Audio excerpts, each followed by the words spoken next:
Bapak,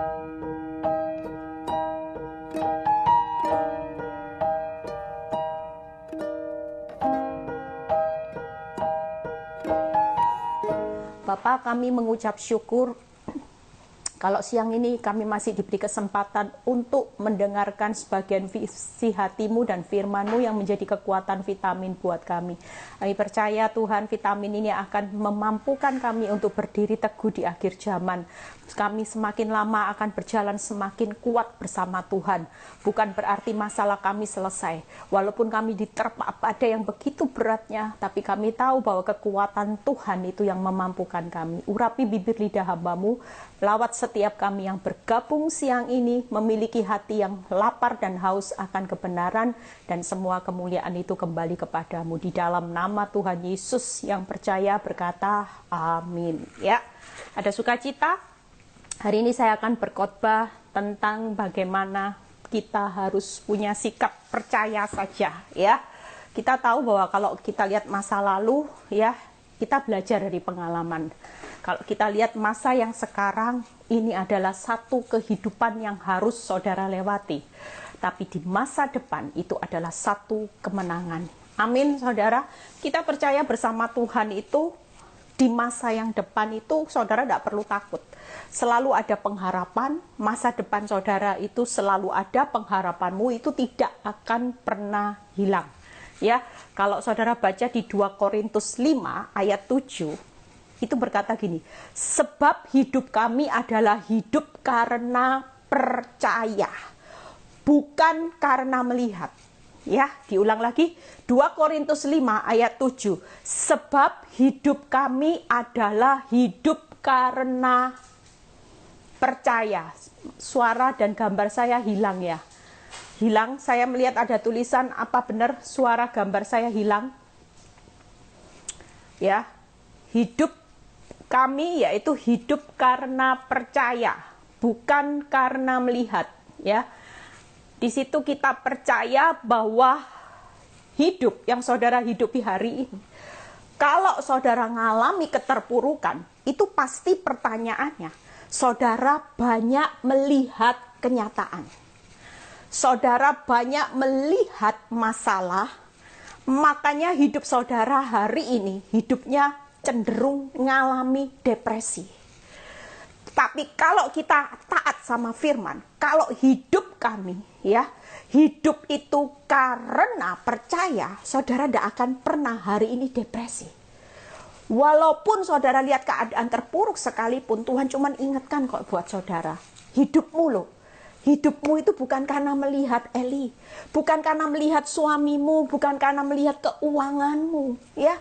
Tapi hidupmu hari ini hanya anak percaya kepadaku. Yuk kita lihat bagaimana kita belajar di Markus, ya, dari mana seorang Yairus, kepala rumah ibadat. Kita tahu cerita ini sudah tidak asing, tapi ada satu kata Tuhan Yesus itu yang membuat mata rohani saya terbuka. Waktu saya baca renungkan firman itu, saya itu mendapat satu kekuatan. Yuk kita baca sama-sama, ya. Yairus ini seorang kepala rumah ibadat yang hari itu mengalami masalah, ya. Anaknya sedang sakit. Kepala rumah ibadat itu tentunya, ya, orang yang sudah hidupnya taat, hidupnya mungkin sudah melayani Tuhan. Yuk kita baca sama-sama.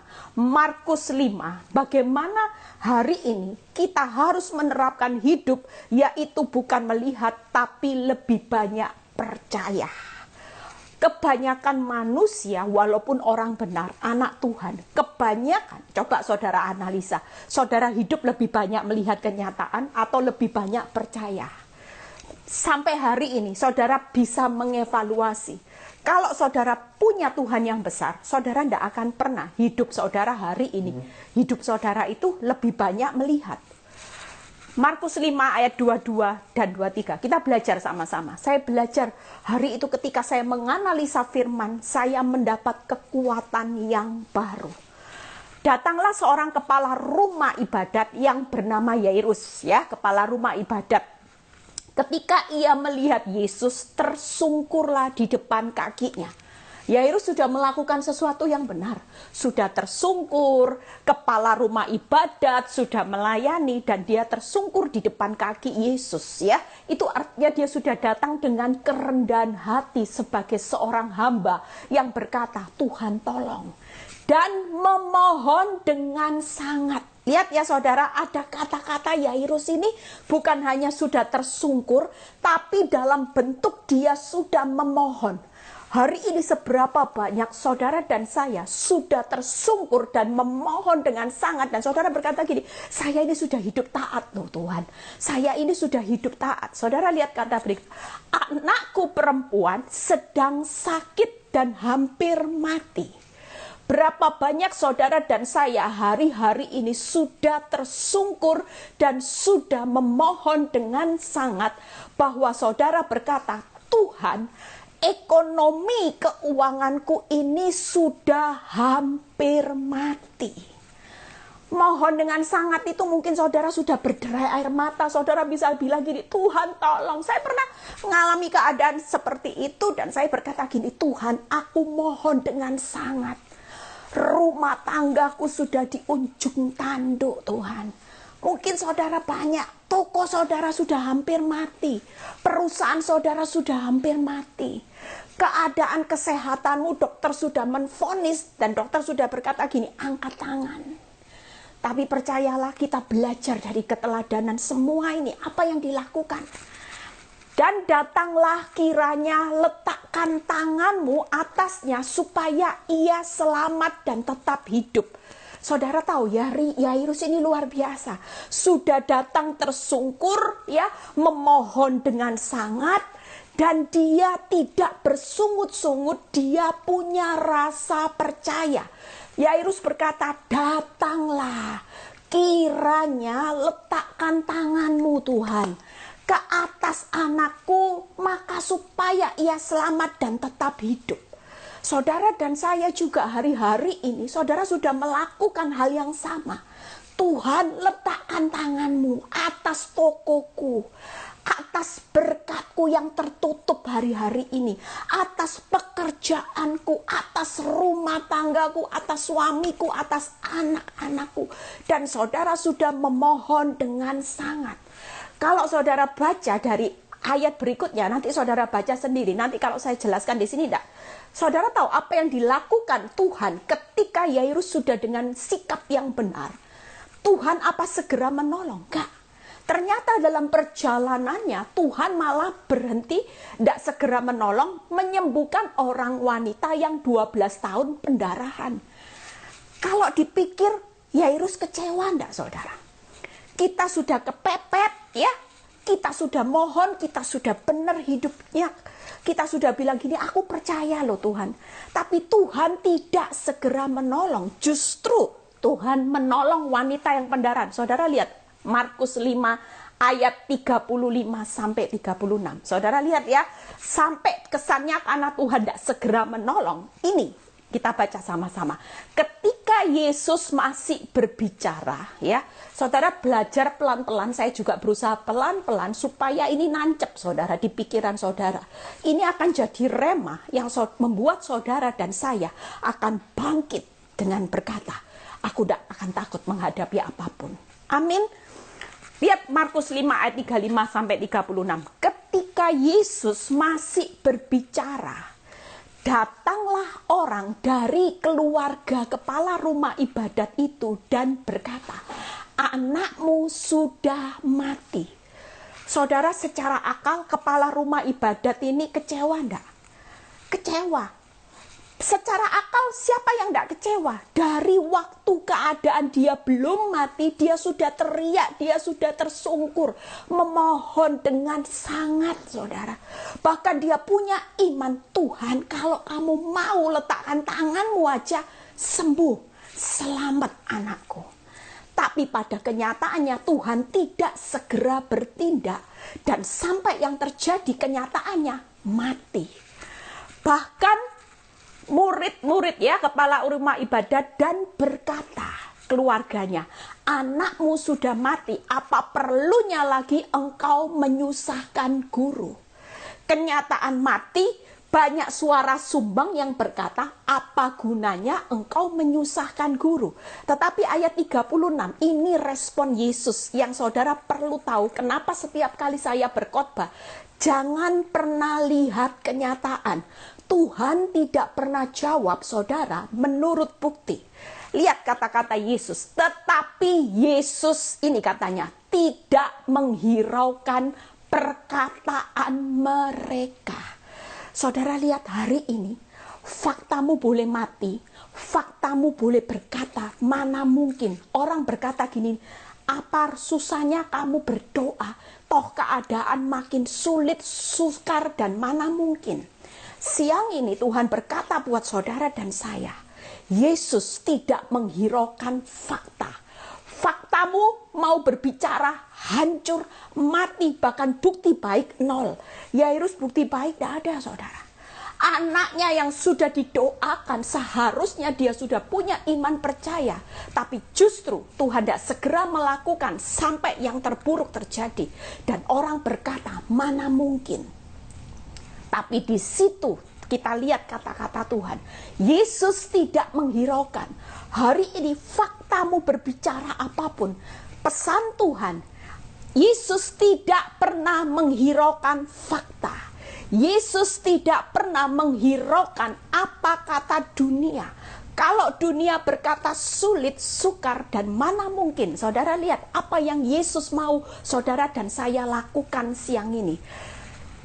Yesus dan berkata kepada kepala rumah ibadat, jangan takut, percaya saja. Itu sebabnya hari ini khotbah saya itu berkata percaya saja. Saudara, saya merenungkan ketika Yesus berkata jangan takut, percaya saja, aja 3 hal yang akan saya jelaskan. Hari ini keadaan faktamu boleh hancur-hancuran. Hari ini orang bilang sulit, mana mungkin, tapi percayalah, hari ini jangan takut, itu berbicara tenang, percaya, dan yang ketiga adalah bersyukur. Percaya saja itu ada 3 komponen, yaitu yang pertama adalah tenang, ya.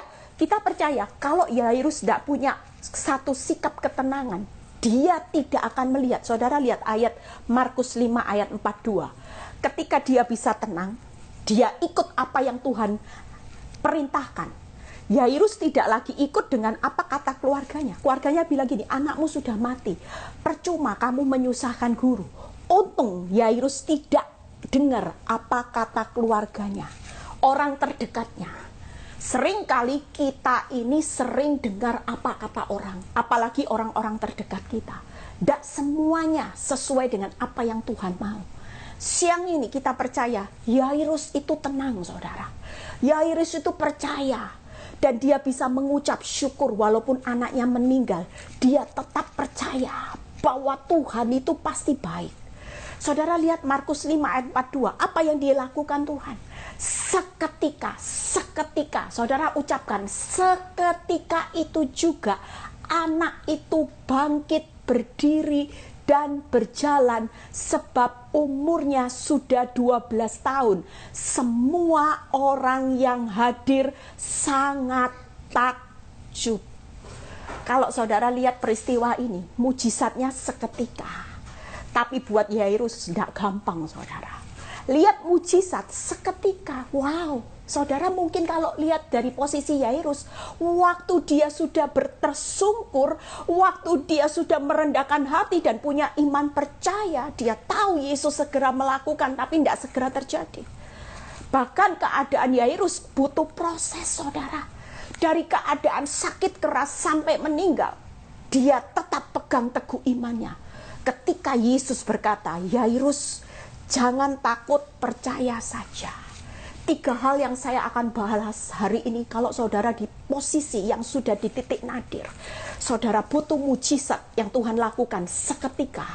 Hal yang sama Tuhan akan lakukan ketika engkau punya satu respon seperti seorang Yairus. Yaitu tenang, percaya, dan mengucap syukur. Ketika 3 hal ini saudara bisa lakukan, saya nanti di akhir khotbah saya akan cerita dari dampaknya saya ketika ketika melakukan 3 hal ini, saudara, spektakuler. Nanti setelah selesai saya jelaskan, saya akan khotbah tentang bagaimana, ini bukan topik masalah rumah tangga, tapi bagaimana Tuhan memberkati saya ketika saya pernah mengalami satu bisnis, yaitu bisnis yang gagal dan bangkrut. Ya, nanti dengar. Mungkin selama ini orang bilang gini, Bu Eli, kebanyakan ceritanya tentang rumah tangga ya. Tapi saya punya area di area berkat. Cuman kadang-kadang saya mau kesaksian tentang area berkat itu hal yang bagaimana ya, saudara, saya tidak punya rasa nanti dikira saya sombong ya. Saya takut untuk hal itu. Makanya saya jarang untuk menyaksikan berkat Tuhan. Semestinya waktu saya tiap kali ada ujian dan saya lulus, berkat Tuhan itu selalu mengikuti saya. Dan Tuhan berkata gini, aku tidak pernah tahan berkatku. Ketika engkau lulus dengan responmu, aku selalu memberkati engkau, walaupun kau tidak minta. Itu yang Tuhan selalu kerjakan dalam hidup saya, saudara. Makanya hari ini, saudara dan saya itu dalam penilaiannya Tuhan. Saudara lihat ya, 3 hal. Saya akan bahas. Dan ini akan menjadi rema buat saudara. Tenang, percaya, dan bersyukur. Itulah cara Tuhan yang akan membuat nanti saudara akan lihat seketika akan ada jalan yang terbuka, mujizat akan terjadi. Tujuan Tuhan dengan penundaannya hari ini, Yairus, saudara lihat, semua orang akan takjub. Itu tujuan Tuhan. Jadi jangan pernah berpikir negatif kepada Tuhan. Kalau sampai hari ini hidupmu di bawah Tuhan, jalannya berliku-liku, bahkan terasa sulit, mana mungkin itu karena supaya banyak orang takjub akan kuasa Tuhan yang hebat. Amin, saudara. Yuk kita lihat.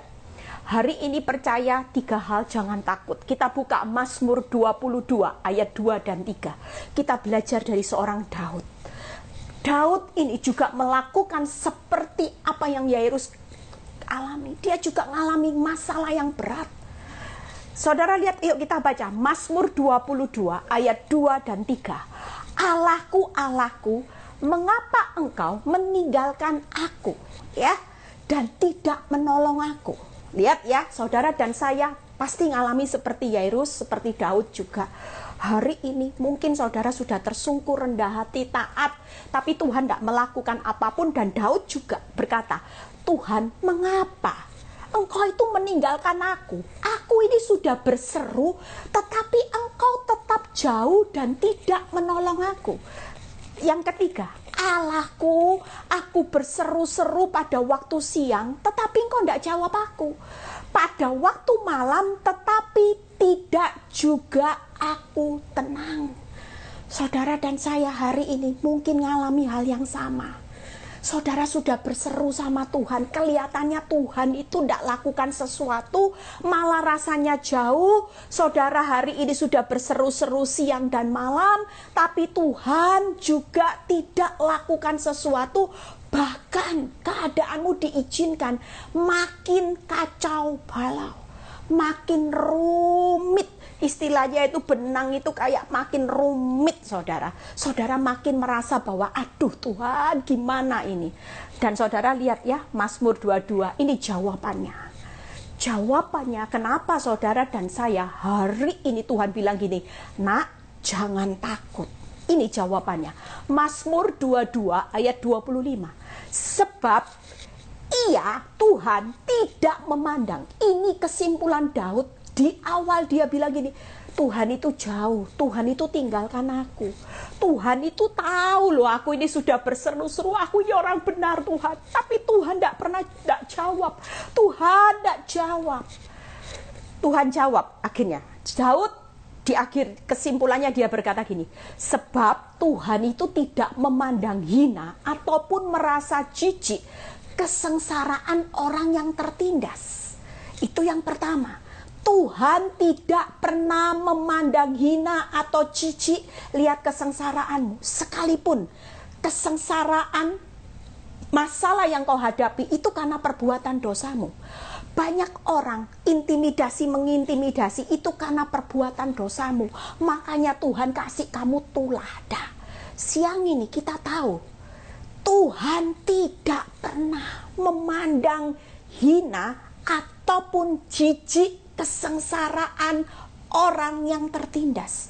Hari ini saudara dan saya, posisi saudara harus tenang.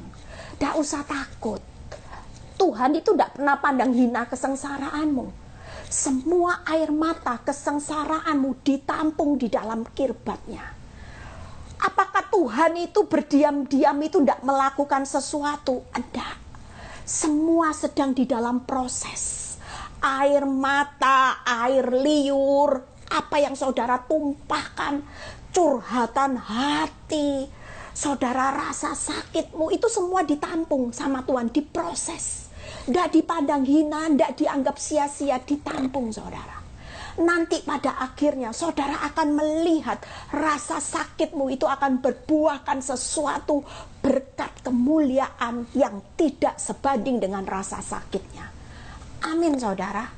Yang kedua ya, kenapa saudara hari ini perlu tenang? Katakan buat jiwa saudara, hai jiwaku tenanglah. Tuhan itu senyatanya tidak tinggalkan saudara dan saya, tidak tinggalkan aku.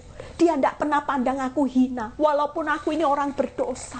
Walaupun aku dulu waktu diberkati aku ini jahat, aku ini cuekin Tuhan, tapi Tuhan selalu terbuka tangannya buat saudara dan saya. Yang kedua, Tuhan tidak menyembunyikan wajahnya kepada orang itu.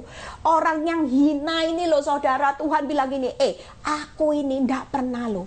Kamu bilang tiap siang, tiap malam berseru-seru kepadaku, kayaknya aku cuek sama kamu. Tapi senyatanya tuh Daud ngambil kesimpulan, ternyata Tuhan tidak pernah sembunyikan wajahnya atas hidupnya, saudara. Saudara bisa bayangkan betapa luar biasanya Tuhan.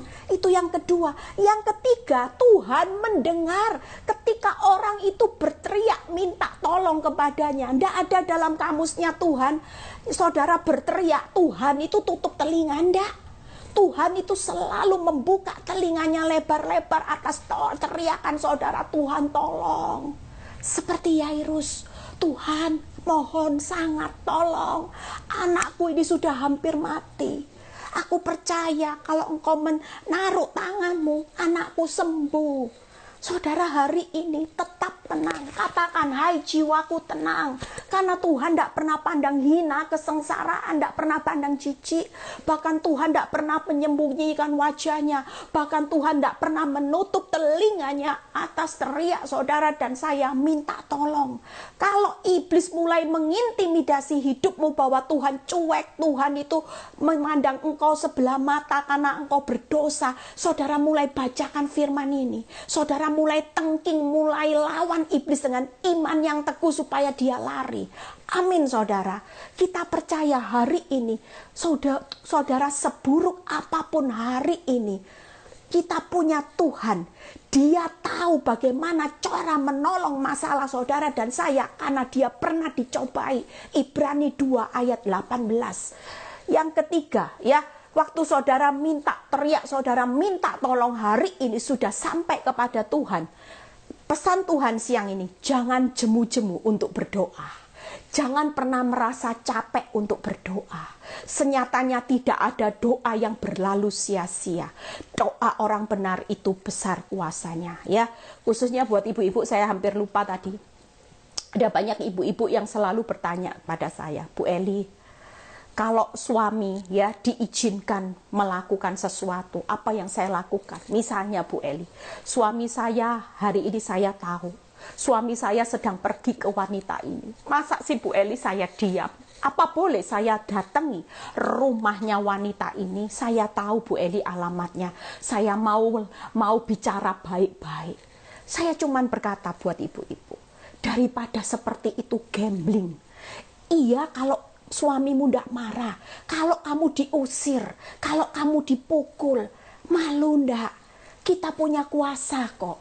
Kita bukan diem itu karena kita mengizinkan suami kita tahu ke wanita itu, terus kita kompromi dengan dosanya, ndak. Kita punya kuasa di dalam doa. Doa orang benar itu besar kuasanya. Ketika engkau berdoa, saudara, saya sampai bilang gini sama ibu ini, masa kalau ibu berdoa gini, ya Tuhan, saya menyetujui perzinahan suami saya dan wanita itu. Saya tahu suami saya dengan wanita itu. Enggak kan saudara? Doa saudara apa? Yang penuh kuasa. Tuhan, Sekalipun aku tahu bahwa wanita suamiku lagi bertemu dengan wanita itu di dalam rumahnya, aku berdoa dengan penuh kuasa, Tuhan bekerja menghancurkan hubungan suamiku dengan wanita ini dengan caramu yang ajaib. Itu loh saudara yang saudara lakukan. Jauh lebih baik mana? Saudara kalau datangi rumah wanita itu, chance-nya saudara bisa dia dilabrak, saudara bisa diusir, saudara bisa dipermalukan. Ada jemaat saya yang nekat saudara. Sudah saya bilang jangan, tapi nekat saudara. Suaminya ya akhirnya di satu mall dia datangi suami dengan wanita itu seolah-olah jadi hero, jadi pahlawan. Dia bilang, kita wanita sama wanita, kamu baik, kamu tahu harga diri saya ini seorang istri, kamu juga pernah jadi seorang istri dan punya anak. Gimana? Saudara tahu, belum selesai bicara, yang namanya suami dengan wanita ini, suaminya pukul hajar dia saudara. Istrinya diusir di mall, orang lihat. Betapa malu saudara. Apakah kekuatanmu bicara dengan kekuatan doamu besar mana? Tidak ada loh firman Tuhan yang berkata gini, kekuatanmu melabrak wanita, kekuatanmu menasehati wanita ini jauh lebih besar dari doamu. Tidak loh saudara. Alkitab jelas berkata, doa orang benar itu yang besar kuasanya. Daripada saudara ngambil satu langkah, walaupun kelihatannya baik, tapi itu penuh beresiko dan memalukan hidupmu dan memalukan Tuhan. Lebih baik ketika engkau tahu, engkau tidak pernah mengizinkan suamimu berkompromi, tapi engkau datang kepada Tuhan. Tuhan, doaku orang benar, besar kuasanya. Kalau engkau tahu suamiku berbuat dosa, tarik ke jalan kebenaran, tarik Tuhan, bukakan mata rohaninya, hancurkan hubungannya dengan wanita ini. Saat ini, doa yang sering saya ajarkan apa saudara? Kerahkan kekuatanmu ya Allah. Tunjukkan kekuatanmu saat ini. Bertindak antara wanita ini dengan suamiku. Engkau tidak pernah mengizinkan dalam nama Yesus, dalam nama Yesus. Mana yang punya kuasa? Kuasa melabrak atau kuasa berdoa? Jangan main-main saudara. Saya sudah praktek, makanya setiap kali saya bilang, suami saya sampai bilang gini, kamu stop berdoa. Yang buat aku menderita bukan apa-apa, tapi doa-doamu itu yang buat aku menderita. Itu sudah dibuktikan saudara. Jadi jangan pernah menyepelekan kuasa doa.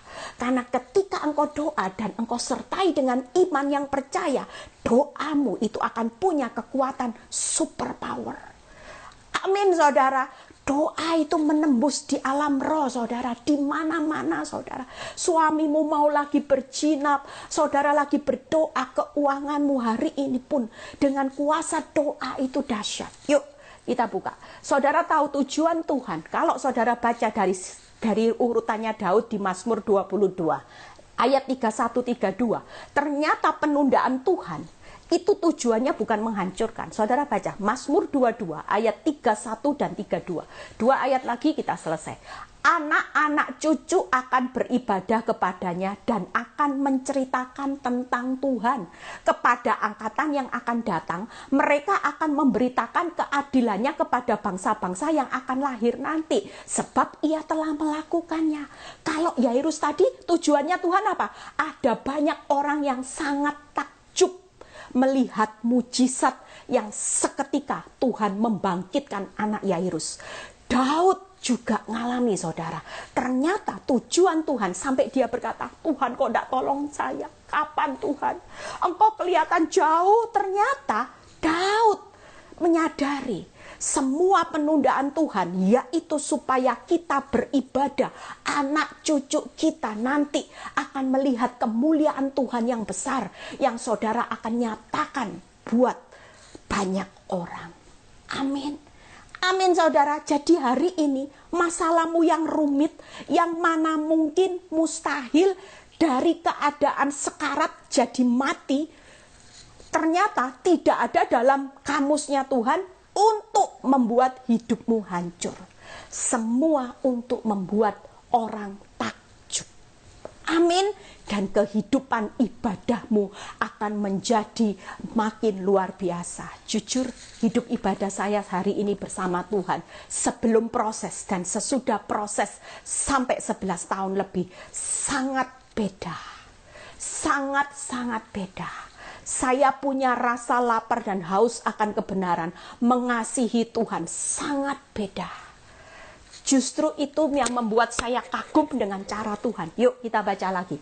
Apa yang membuat saudara hari ini percaya? Itu tadi ya yang pertama, tenang ya. Saudara lihat, belajar dari Daud. Karena Tuhan tidak pernah pandang jijik kesengsaraanmu. Tuhan tidak pernah menyembunyikan wajahnya. Tuhan tidak pernah menutup telinganya untuk mendengar doa saudara. Jadi buang pikiran negatif. Hari ini siapa yang siang ini sedang dalam keadaan takut, Tuhan berkata jangan takut, tenang. Ketika engkau tenang, engkau akan lihat jalan-jalanku, engkau akan lihat bagaimana aku pulihkan hidupmu. Percaya, yuk kita baca di Yohanes 6 ayat 28-29. Hari ini tidak ada jalan lain, hidup harus percaya. Yohanes 6 ayat 28-29. Lalu kata mereka kepadanya, apakah yang harus kami perbuat supaya kami mengerjakan pekerjaan yang dikehendaki Tuhan? Siang ini Tuhan mau saudara dan saya dengar apa yang dikehendaki. Jawab Yesus kepada mereka, inilah pekerjaan yang dikehendaki Tuhan, yaitu hendaklah kamu percaya kepada Dia yang telah diutus Tuhan. Kata percaya itu kehendak. Siang ini saudara yang lagi ngalami jalan buntu, saudara bertanya sama Tuhan, Tuhan, apa yang harus aku lakukan untuk memperoleh berkat di tengah masa pandemi ini? Tuhan, apa yang harus aku lakukan ketika aku kehilangan pekerjaan di masa pandemi ini? Tuhan, apa yang harus aku lakukan ketika semuanya tidak ada dasar untuk berharap? Yang Tuhan Yesus katakan hari ini adalah hendaklah kamu percaya. Amin saudara, hendaklah kamu percaya. Kenapa? Matius 8 ayat 17, itu firman Tuhan yang menjadi kekuatan buat saya. Ketika saya mulai lowbat, ketika saya mulai habis pengharapan, saya selalu ingat ayat ini yang berkata, Matius 8 ayat 17. Hal itu terjadi supaya genaplah firman yang disampaikan oleh Nabi Yesaya, dialah yang memikul kelemahan kita dan menanggung penyakit kita. Itu sebabnya kenapa kita percaya kepada Tuhan tidak ada ruginya. Kalau sakit, Tuhan bilang gini, aku sudah pikul sakitmu. Takut apa? Takut apa? Yang penting hatimu gembira. Jangan terus uring-uringan marah, sakit hati. Kamu jangan terus hidup dalam depresi. Pasti sehat. Hati yang gembira itu obat yang manjur. Tidak mungkin. Kenapa kamu sakit-sakitan? Karena kamu sendiri yang menciptakan penyakit dalam tubuhmu. Kamu bentuk racun. Yaitu ketika kamu sakit hati, ketika kamu hidup amarah, benci, dendam, takut, khawatir, depresi. Siapa yang menciptakan hormon zat racun di dalam tubuh saudara? Saudara sendiri. Kalau sudah sakit, yang lain Tuhan. Apa makannya tidak dijaga, ya? Ada seorang ibu yang konseling sama saya, ya saya tahu mungkin ibu ini lagi bergabung, ya. Tuhan pasti beri kekuatan buat ibu ini, ya. Jadi anaknya meninggal barusan usianya umur 16 tahun, 16 atau 17 tahun, ya. Saya tanya kenapa? Karena pola makan yang salah. Dan sebagai seorang ibu, ya ibu-ibu tolong diperhatikan, mungkin anak banyak di rumah, pola makannya selama 1 tahun ini mungkin karena banyak di rumah makan terus, ibu ini kurang memperhatikan pola makan anaknya. Anak ini suka yang manis-manis, jadi suka minum yang manis-manis, diminum setiap hari saudara. Sampai satu kali tidak ada gejala apa-apa. Setelah anak ini cuman sakit lemas sesaat, dan setelah diperiksa gula darahnya 700. Besok langsung tidak ada. Betapa cepat saudara. Kita percaya hari ini, yuk kita sendiri hari ini yang menciptakan. Kalau saudara, Tuhan bilang gini, tidak ada yang bisa kamu lakukan hari ini di tengah masa yang sulit selain cuman percaya. Aku sudah pikul penyakitmu, aku sudah pikul kelemahanmu, aku sudah pikul dosamu. Kamu seharusnya tidak perlu mengalami keadaan stres, depresi. Kenapa kamu pernah depresi, stres, tidak lihat mujizat? Karena kamu tidak melakukan apa yang aku kehendaki. Aku cuman minta kamu percaya. Bukankah aku sudah berkata semua penyakit, kelemahan, dosamu aku sudah pikul? Bukan kamu. Hari ini aku cuman minta kamu percaya. Waktu kamu percaya, kamu tenang dan kamu bisa mengucap syukur. Percayalah. Kita itu akan melihat satu langkah, satu jalan yang terbuka.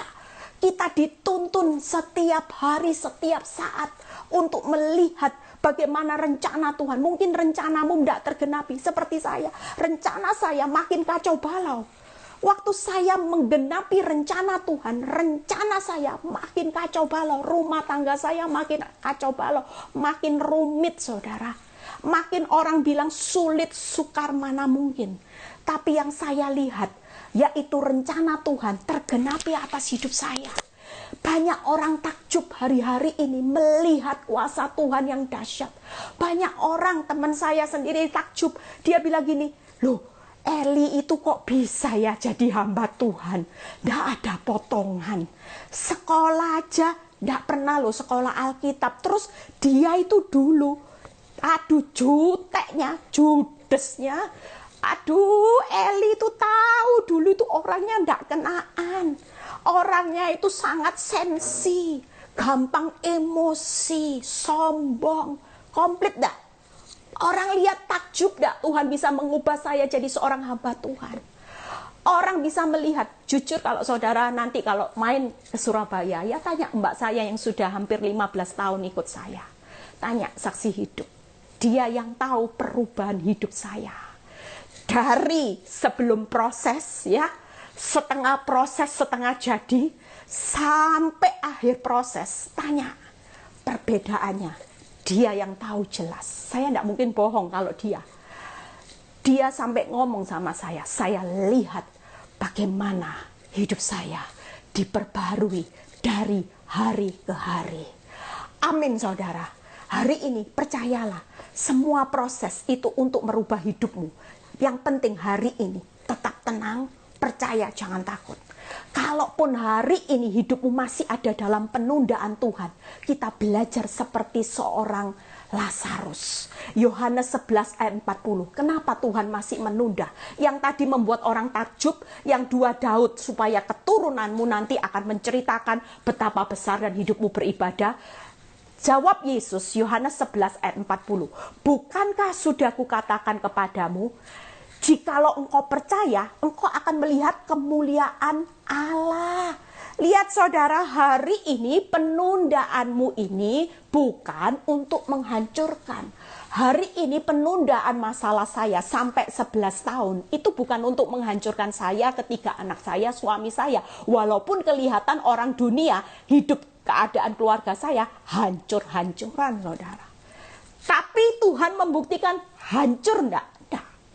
Justru menyatakan kemuliaan Tuhan.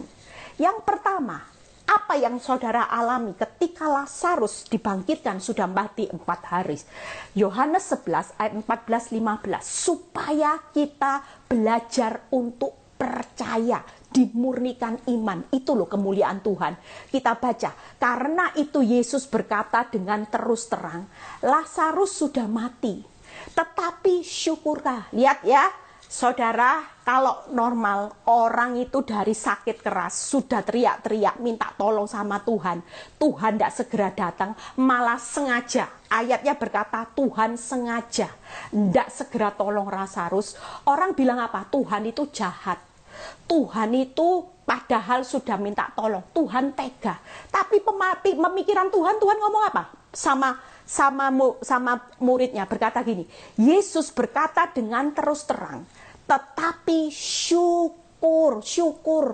Duh, syukur Eli tak tolong itu, syukurlah. Aku tidak hadir pada waktu itu, sebab demikian lebih baik bagimu supaya kamu dapat belajar percaya. Marilah kita pergi sekarang kepadanya. Baru saudara dan Tuhan punya pemikiran yang berbeda. Saudara pikir penundaan Tuhan hancur, tapi Tuhan berkata, dengan penundaanku itu syukurlah, syukur. Itu artinya kalau Tuhan berkata syukur, berarti ada kemuliaan Tuhan yang akan dinyatakan supaya saudara dan saya makin dimurnikan imannya, belajar percaya. Amin saudara, amin. Jadi saudara hari ini punya semangat ya. Tuhan berpikir syukur, tapi saudara berpikir Tuhan kok tega. Sudah dibilang sekarat mau mati, tidak segera ditolong ya. Tapi malah dibiarkan sampai mati, sudah telat 4 hari. Tetapi di pemandangan Tuhan siang ini syukur. Kalau engkau ada dalam penundaan Tuhan, syukurlah. Karena ketika aku menunda waktuku, aku sedang membuat engkau memurnikan imanmu jauh lebih murni. Amin saudara. Yang kedua, apa saudara? Kemuliaan Tuhan. Yohanes 11 ayat 25. Jawab Yesus, akulah kebangkitan dan hidup. Maaf ya saudara, kalau hari ini soalnya anak saya lagi les ya. Jam segini lagi les, jadi waktunya pulang. Akulah kebangkitan dan hidup. Barang siapa percaya kepadaku, ia akan hidup walaupun ia sudah mati. Saudara dan saya, yang kedua kemuliaannya supaya saudara dan saya tahu bahwa Yesus itu adalah kebangkitan dan hidup. Ia akan hidup walaupun sudah mati. Waktu Lazarus sudah mati, Yesus membangkitkan supaya orang yang hadir ya berkata, akulah kebangkitan dan hidup. Tuhan membuktikan walaupun Lazarus sudah mati, tetap hidup ketika engkau percaya kepadaku. Itu yang kedua kemuliaannya, supaya saudara dan saya tahu bahwa Yesus adalah kebangkitan dan hidup. Yang ketiga, yuk kita lihat Yohanes 11 ayat 45.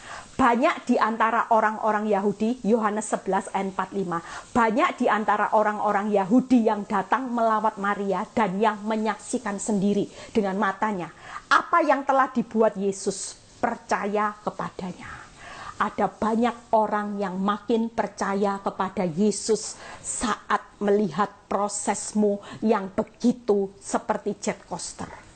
Waktu Lazarus dibangkitkan, firman berkata, ada banyak orang yang percaya kepadanya. Hari ini saudara dan saya sebagai alat peraganya Tuhan. Dengan penundaan, dengan masa yang sukar makin sulit, bukan Tuhan kurang kerjaan. Tapi siang ini Tuhan berkata, syukurlah aku tidak segera menjawab doamu. Syukurlah aku tidak segera menjawab pemulihan rumah tanggamu. Syukurlah aku tidak segera menjawab memulihkan toko usaha keuanganmu. Itu karena engkau akan menjadi alatku untuk menyatakan kemuliaanku. Aku akan memurnikan hidupmu lebih lagi. Engkau akan tahu, orang akan tahu bahwa akulah juru selamat, kebangkitan dan hidup. Dan akan semakin banyak orang mengenal siapa Yesus. Jujur kehidupan ini digenapi loh dalam hidup saya. Hari ini ada banyak orang, agama-agama yang tidak mengenal Yesus. Ya, mereka minta didoakan saya untuk kenal Yesus. Kenapa? Dia bilang gini, bahkan ada nanti ini ada yang minta dibaptis ya. Saya lagi cari pendeta yang untuk bisa bantu saya. Orang di seberang ada 2-3 orang yang minta dibaptis. Mereka takjub, katanya mereka bilang gini, saya takjub dengan kekuatan Bu Eli. Dan ketika saya mendengar khotbah Bu Eli, ternyata ada kekuatan Tuhan yang hebat di balik Bu Eli. Dahsyat loh saudara. Saya cuma bilang gini, Tuhan, apa yang Tuhan lakukan buat Lazarus dengan penundaannya untuk menyatakan kemuliaannya, itu terjadi atas hidup saya hari ini. Amin saudara. Jadi hari ini syukur ya, Tuhan bilang gini, syukur, syukur, syukur. Kalau syukur berarti Tuhan bilang gini, lihat ada sesuatu yang terjadi nanti dahsyat.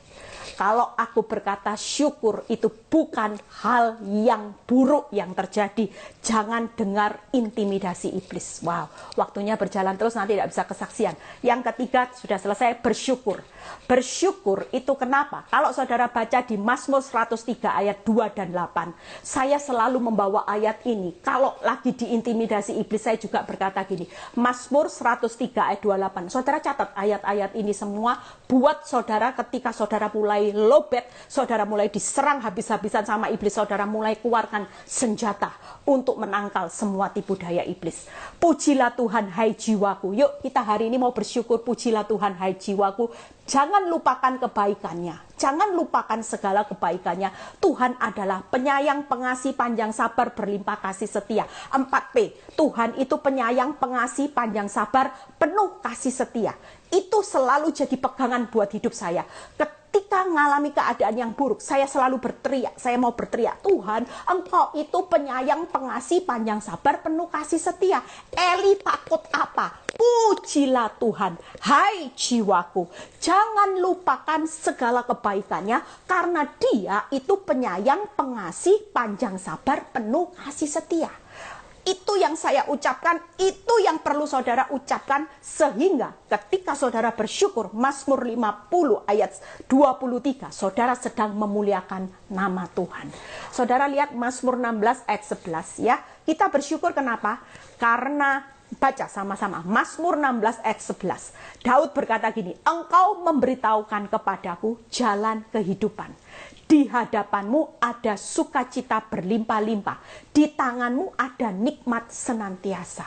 Mengucap syukurlah karena Daud berkata, selalu ada jalan, selalu ada sukacita yang berlimpah-limpah, ada nikmat yang senantiasa di hadapanmu.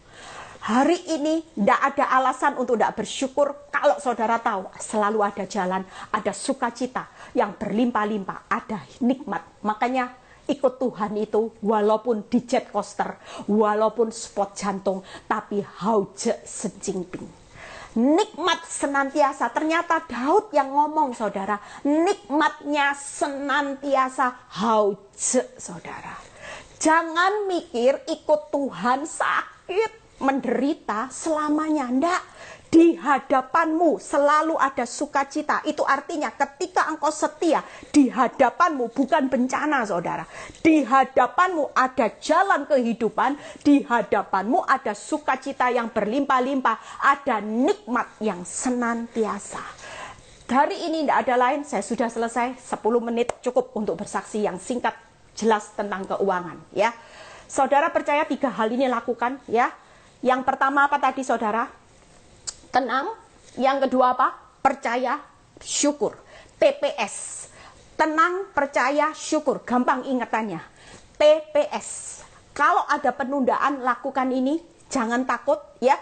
Saudara hari ini perlu membangun ketenangan karena Tuhan tidak pernah pandang hina, Tuhan tidak pernah tutup telinganya, Tuhan tidak pernah sembunyikan wajahnya. Semua untuk kemuliaan. Kalau hari ini hidupmu percaya ya. Saudara percaya hari ini kita semua akan melihat kemuliaan seperti Lazarus. Saudara tidak usah takut. Hidupmu hanya sedang dimurnikan supaya engkau tahu bahwa siapa juru selamat. Yang ketiga, supaya saudara dan saya melihat banyak orang yang percaya. Ya, jadi hari ini 3 hal ini kita lakukan. Ya, sehingga saudara dan saya mulai bangkit. 3 hal untuk menyatakan kemuliaan dan bersyukur karena Tuhan apa tadi saudara? 4P, ingat, penyayang, pengasih, panjang sabar, penuh kasih setia, dan ada jalan, ada nikmat, ada sukacita. Tuhan Yesus memberkati ya. Saya mau bersaksi tentang bagaimana saya pernah mengalami area ini. Ini ya saudara, yang mengalami keuangan. Saya mulai ajari beberapa jemaat saya. Tidak ada kata lain selain cuman tenang, percaya, syukur. Mulut tidak boleh ngomong apapun. Praktekkan saudara. Saya mulai melatih beberapa orang yang mengalami sulit keuangan. Dulu kalau sulit, mereka selalu bilang gini, ya apa ini, ya apa ya. Aduh Tuhan, saya mulai belajar gini, apapun terjadi, kalau engkau tahu Tuhan itu penyayang, panjang sabar, penuh kasih setia, selalu ada nikmat sukacita, apa yang kau lakukan? Syukur. Tidak ada lain, mulai disiplin mulutmu, lihat keadaan sepi, syukur Tuhan. Hari ini belum closing Tuhan, syukur.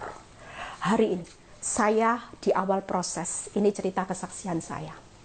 Saya dulu karena emosi, karena rasa takut yang berlebihan, karena saya belum kaya akan firman waktu awal proses. Waktu keadaan suami saya selingkuh, saya mulai putar otak dengan kekuatan saya. Saya mulai cari kerja, saudara. Karena saya pikir anak-anak masih kecil, saya tidak pernah kerja, sok pahlawan. Saya tidak tanya Tuhan, saya cuma bilang pemberitahuan, bukan tanya saudara. Saya bilang ini, Tuhan, saya mau buka usaha. Saya harus bisa kerja. Karena saya melihat keadaan suami saya sudah berubah Tuhan. Saya perlu rasa aman. Saya lupa bahwa Tuhan itu rasa aman saya. Singkat cerita, saya buka usaha ya. Saya buka usaha, saya join dengan saya buka hari itu. Ternyata ketika saya tidak bisa mengelola dengan baik, orang kerja itu tidak gampang loh saudara. Apalagi saya ini ibu sosialita yang tidak pernah kerja, otaknya on. Otomatis kerja ya, pertamanya minta modal sama suami itu ngomongnya kayak meyakinkan, pasti bisa untung, pasti, saya pasti sukses. Ini sudah dihitung BEP-nya berapa tahun. Singkat cerita, ternyata perusahaan yang saya dirikan hari itu kolaps, saudara. Kerugiannya makin lama makin besar. Di tahun kedua saya tutup, ambil keputusan. Karena angka kerugiannya sudah besar. Dan saya cuma nangis sama Tuhan. Saya bilang, Tuhan, kenapa ini terjadi? Bukankah saya sudah berdoa? Bukankah Tuhan tahu saya buka usaha ini bukannya motivasi saya jahat, tapi saya mencari perlindungan saya buat 3 anak saya.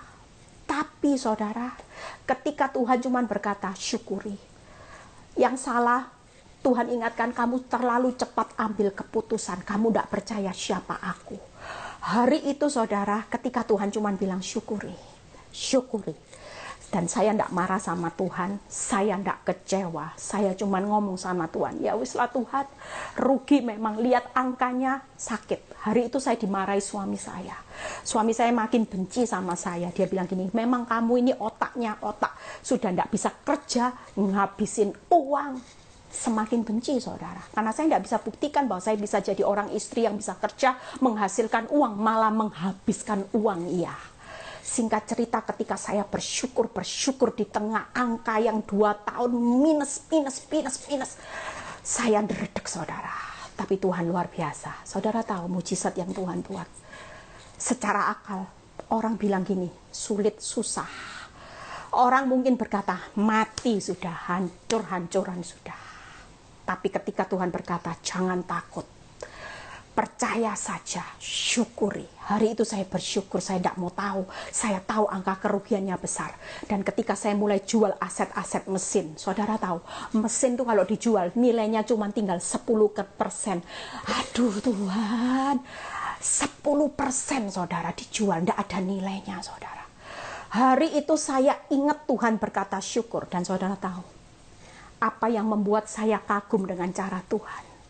Hari itu ada seorang yang menawari saya, jadi tempat saya usaha, hari itu saya beli dengan harga yang sangat-sangat murah. Tuhan memberkati saya justru dari kerugian itu lipat. Saudara tahu apa yang Tuhan buat ketika saya bersyukur? Hari itu tempat di mana saya mendirikan perusahaan, tiba-tiba jalannya itu diperlebar, di-reland, dipaving, dan didirikan satu pelabuhan. Saudara tahu ya, kalau sudah seperti itu, tanahnya naik lipat-lipat enggak saudara? Naik 6 kali lipat. Dahsyatnya Tuhan. Jadi Tuhan bilang gini, kalau kamu ngucap syukur, memuliakan aku, apa yang kamu rugi? Ternyata enggak toh. Justru dari rugimu ini, kalau dipikir, daripada saya enggak investasi apa-apa, hari ini kelihatannya rugi, Tuhan masih berkati saya 6 kali lipat saudara. nutup dak utangnya, nutup, masih surplus. Kalau saya hitung masih surplus 4 kali lipat, 2 kali lipatnya buat bayar hutang, ya, buat bayar kerugiannya, bukan bayar hutang, 4 kali lipatnya yaitu surplus. Dan luar biasanya hari ini, dari yang saya sewakan, dari awal saya tutup, saya sewakan. Yang sewa adalah pengusaha asing. Orang asing dari awal sampai hari ini, dia kontraknya dalam jangka panjang. Tiap hari ada pemasukan. Tuhan Yesus memberkati. Yuk kita doa. Terima kasih Tuhan, kami mengucap syukur biar pintu anugerah-Mu juga terbuka buat mereka yang hari ini mengalami kepanikan Tuhan. Supaya kami tetap tenang, percaya, dan kami mengucap syukur. Kami belajar dari Yairus, kami belajar dari Daud, kami belajar dari seorang Lazarus. Kami percaya Tuhan bahwa kemuliaan Tuhan akan dinyatakan buat kami Tuhan, bukan kehancuran. Terima kasih Bapak, yang sakit sembuhkan, yang mengalami masalah ekonomi Tuhan, buka tingkap-tingkap langit, yang mengalami masalah rumah tangga pulihkan. Kami serahkan bangsa negara kami ke dalam tangan-Mu. Angkat kedua tangan saudara, terimalah berkat Abraham, Ishak, Yakub, damai sejahtera Allah Bapa, Putra, dan Roh Kudus menyertai saudara dan saya mulai saat ini sampai Maranatha Tuhan Yesus datang kedua kali. Yang diberkati percaya berkata amin. Tetap semangat, besok join ya di Zoom PD Victory. Saya sepertinya yang jadi pembicara, saya lupa saya Jumat atau besok. Tapi kita percaya kita akan bertemu lagi ya. Kita akan semakin kaya akan firman. Nanti akan ada banyak kesaksian setelah praktek ini. Lihat, rasa syukurmu akan menyatakan kemuliaan Tuhan. God bless, Tuhan Yesus memberkati.